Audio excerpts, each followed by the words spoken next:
एक बेटी का पिता। एक पिता ने अपनी बेटी की सगाई करवाई। लड़का बड़े अच्छे घर से था तो पिता बहुत खुश हुए। लड़के और लड़के के माता पिता का स्वभाव बड़ा अच्छा था तो पिता के सिर से बड़ा बोझ उतर गया। एक दिन शादी से पहले लड़के वालों ने लड़की के पिता को खाने पे बुलाया। पिता की तबीयत ठीक नहीं थी, फिर भी वह ना न कह सके। लड़के वालों ने बड़े ही सत्कार से उनका स्वागत किया। फिर लड़की के पिता के लिए चाय आई। शुगर की वजह से लड़की के पिता को चीनी वाली चाय से दूर रहने को कहा गया था, लेकिन लड़की के होने वाले ससुराल घर में थे तो चुप रहकर चाय हाथ में ले ली। चाय की पहली चुस्की लेते ही वो चौंक से गए।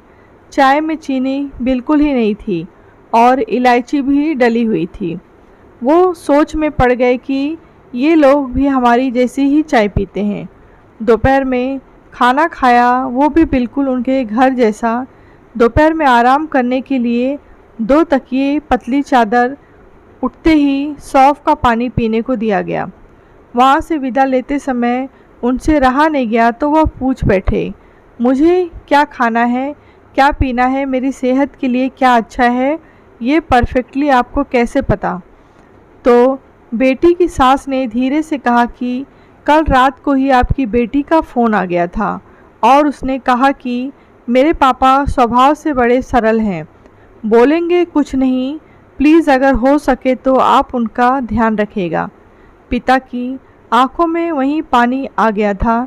लड़की के पिता जब अपने घर पहुँचे तो वो घर के हॉल में लगी अपनी स्वर्गवासी माँ की फ़ोटो से हाथ निकाल दिया।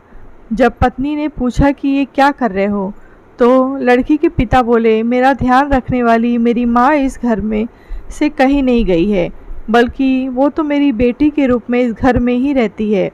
और फिर पिता की आंखों से आंसू छलक गए और वो फफक कर रो पड़े।